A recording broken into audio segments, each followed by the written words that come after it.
Hey, how's it going everyone? This is Brendan Bias from Checkin.com and welcome to another Tutorial Tuesday. In this week's tutorial, we are going to be creating some lava. Cause who doesn't like fiery, lava-like stuff? I have no idea where I was going with that. But anyway guys, we're going to be creating some lava in this week's tutorial.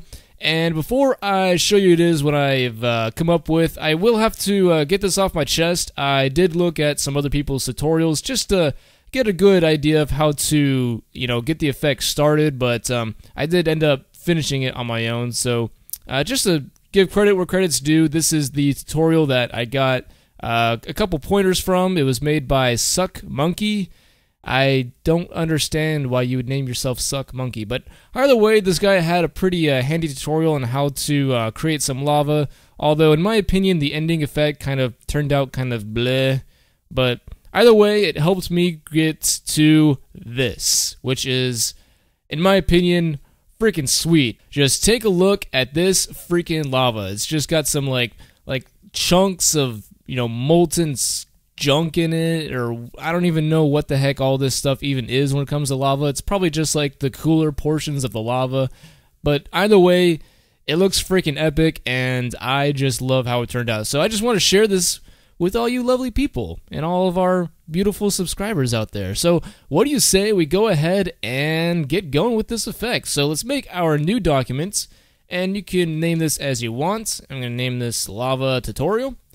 And I'm going to do a different width and height. I'm going to have 4000 by 2000. Normally I have 1920 by 1080, but let's try something a little bit different this time. And we're going to have the resolution at 72 pixels per inch, RGB color mode, and the background contents are going to be white.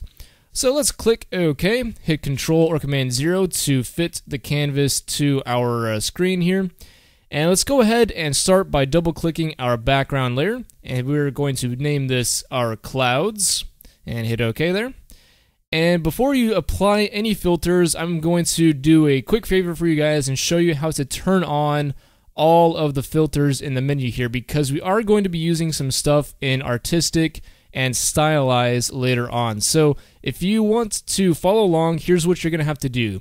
Go to Edit, go to your preferences, and under your preferences go to the plugins, and make sure you have show all filter gallery groups and names turned on in this little filter section here, and you should be set to go. Okie dokie, so once you've got that set and you have your foreground and your background color set to the default black and white, which if you didn't know you can do by hitting the letter D on your keyboard, now we can go to filter and go to render and choose clouds, and that should make some cool little clouds for us. But I do want to make these a little bit darker, so let's bring up our curves by hitting Control or Command M, and that's M as in Mike, if you guys don't understand that. For some reason, these are not coming up. So let's go to Image, Adjustments, and let's go to our curves, because for some reason the shortcut is not working right now. So for this, let's just bring our midtones down into the right. So somewhere around there looks pretty good to me, and I will hit OK. And next up, I'm going to duplicate the clouds twice by hitting Control or Command J on our keyboard. So we'll do that once and twice. And let's go back and rename the clouds copy as plastic. And then we'll go to clouds copy 2, and we will rename that as, let's do emboss, and then plastic. And with the emboss plastic layer selected, let's go to filter, let's go to stylize and choose emboss. And for this, we'll set the angle to 90 degrees with a height of 3 pixels and an amount cranked all the way up to 500%, and we'll click OK. And then we'll go to filter, and then we'll go to artistic and choose plastic wrap. And for this, we'll have the highlight strength set to 16, a detail set to 9, and a smoothness of 6. And we'll click OK. And we're going to set this layer to overlay. And then let's select our plastic layer and go to filter. And let's choose the plastic wrap that we just used, which you can go to filter, plastic wrap, or you can use Control F on your keyboard. And so that should apply like so. And now we'll go to the blend mode and change this to linear dodge add, and we'll change the fill of that down to 50%. And so we're getting a pretty interesting looking effect here, but now we need some cool little colors and stuff to go with it. So for the time being, let's turn off the plastic and embossed plastic layers, and let's go to the clouds layer, and let's go to our adjustments and add a color balance on top of these. And let's start off by going to our shadows, and we'll crank the reds up to 100, and let's crank the yellows to about, let's do 34. And then we'll go to our midtones, once again cranking the reds all the way to 100, and then this time putting the yellows to about, let's do 55. And then for the highlights, we're just going to put the yellows up to 55. So right about there. Now next up, let's go ahead and turn on the plastic and embossed plastic layers. Let's take the color balance and duplicate that once again with Control or Command J. Let's move this color balance copy up above our plastic, and we're going to create a clipping mask from this. So to do that, we're just going to click this little box icon that has a downwards pointing arrow next to it, and that should clip it so it's only applied to our plastic layer. One more thing for the color balance, let's make sure we have that selected, and we'll put the fill down to 30%. Okie dokie. So let's go back to our embossed plastic layer, and we'll duplicate that with Control or Command J. And we're going to set this to a blend mode of vivid light, and we're going to change that down to 50%. And with the embossed plastic copy layer selected, holy crap, that's weird to say, let's go ahead and bring up our curves by hitting Control or Command M. And once again, for some reason, the shortcut is not working for me, so I have to go to the curves by hand. And for this, we're going to kind of mellow out the blacks and the whites. So to do that, it sounded kind of racy, didn't it? Huh. So anyway, what we're going to do for that is click and drag the black point up to an output of 20. And then we're going to go and click the white output and bring that down to an output of 235. And so all that's going to do is mellow out the lows and the highs for the copied layer here. Alright, so now just to recap, we have our clouds layer, which is just set to normal. We have the color balance layer, which I already showed you all the settings for. We have the plastic layer set to linear dodge at a fill of 50%. We have our copied color balance, which is set to a fill of 30% and is clipped to the plastic layer. The embossed plastic is set to overlay, and the copied embossed plastic is set to vivid light with a fill of 50%. Whew, that's quite a lot, ain't it? But we still have more to go. The next thing we're going to do is create a new layer, which is a merged copy of the entire canvas. And to do that, we're going to use a shortcut, which is Control-Alt-Shift-E. And so we should have this new little layer, and we're not going to do anything fancy to this. We're just going to desaturate it by hitting Control-Shift-U or Command-Shift-U if you're on a Mac. And we are also going to duplicate that by hitting Control or Command-J. So we have Layer 1 and Layer 1 Copy.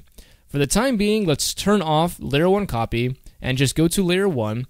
And for this, let's go back and apply our curves adjustments to this. And let's bring in these the black input somewhere into the middle area, so around 127-ish. And let's also go ahead and bring down some of the remaining midtones over there. And so that way we should get this cool kind of star field effect. And with that we can hit OK. And let's go to our channels, and we are going to Control-Click or Command-Click the thumbnail for the RGB channel to load it up as a selection. And then we'll go back to our layers. Let's create a new layer, and let's delete Layer 1 that we had here.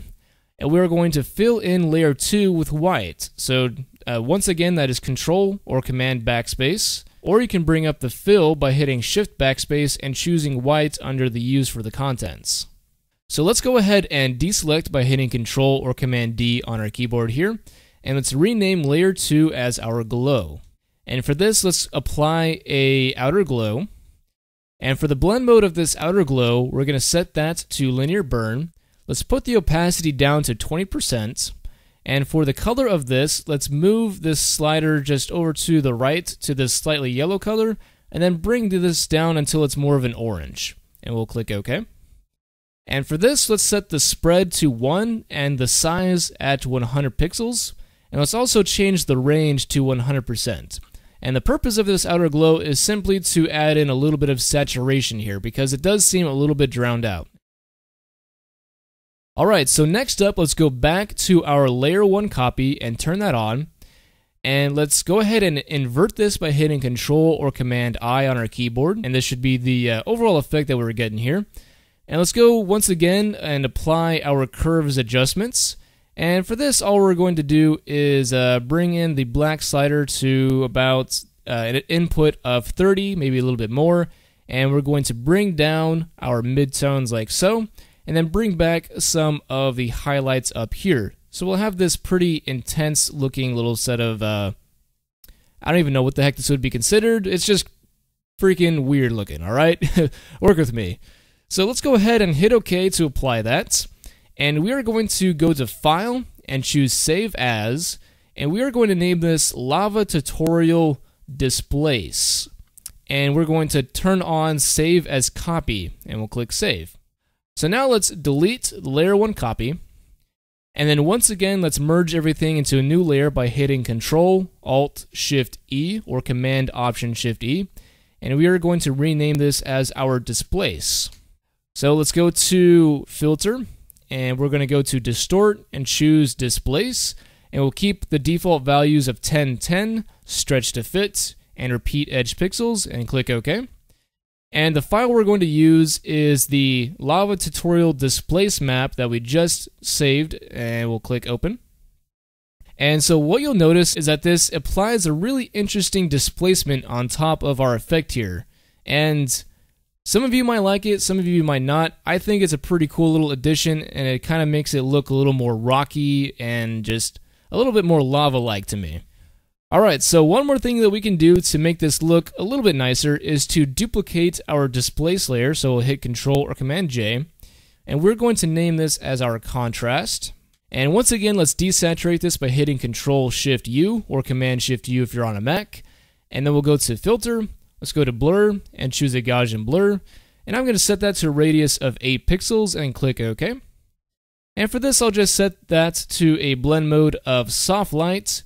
And we'll put the fill down to about 80%.